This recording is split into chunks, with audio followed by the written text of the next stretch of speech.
একদিন সকালে স্কুলে ঢুকেই দেখি নতুন একটা মেয়ে ক্লাসে এসেছে। নীল রঙের স্কুল ড্রেস, চুপচাপ এক কোণায় বসেছিল। স্যার বলল, এটা তোমাদের নতুন ক্লাসমেট, নাম মেহরিন। পুরো ক্লাস তাকিয়েছিল, আর আমি তো একদম চুপ। টিফিন টাইমে আমার বন্ধু বলল, দোস্ত, তোর তো আজকে ওয়াইফাই কানেক্ট হয়ে গেছে। আমি লজ্জা পেয়ে বললাম, চুপ কর। পরের দিন বাংলা ক্লাসে স্যার সবাইকে জোড়া বানিয়ে কাজ দিল। কপাল এমন, মেহরিন আমার সাথেই জোড়া হলো। আমি এত নার্ভাস ছিলাম যে কলমটাই 2 বার ফেলে দিলাম। মেহরিন হেসে বলল, তুমি সবসময় এত চুপচাপ? আমি আস্তে করে বললাম, না, আজকে একটু বেশি। ধীরে ধীরে কথা বাড়তে লাগল। প্রতিদিন স্কুলে যাওয়ার একটা আলাদা কারণ তৈরি হয়ে গেল। সে টিফিন শেয়ার করত, আমি তার জন্য বাড়তি চিপস নিয়ে যেতাম। একদিন বৃষ্টির সময় হলো, সবাই দৌড়ে চলে যাচ্ছিল। মেহরিন ছাতা আনেনি। আমি সাহস করে বললাম, চলো একসাথে যাই। সে হালকা হেসে আমার পাশে এসে দাঁড়াল। সেদিন রাস্তা ছোট ছিল, কিন্তু মুহূর্তটা অনেক সুন্দর।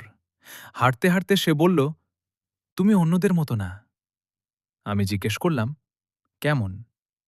সে হেসে বলল, তোমার সাথে থাকলে শান্তি লাগে।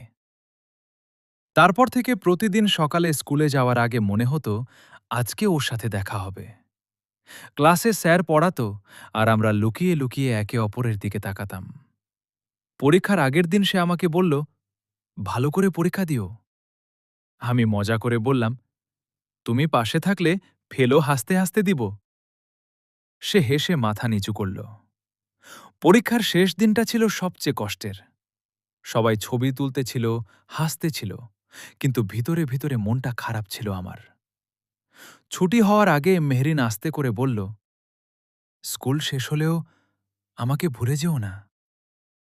আমি একটু চুপ থেকে বললাম, কিছু মানুষকে ভুলে যাওয়া যায় না, তুমি তাদের মধ্যেই একজন।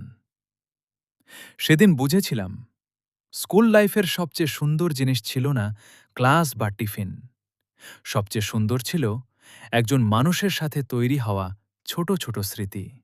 এমন আরও সুন্দর রোম্যান্টিক গল্প পেতে সাবস্ক্রাইব করে পাশে থেকো।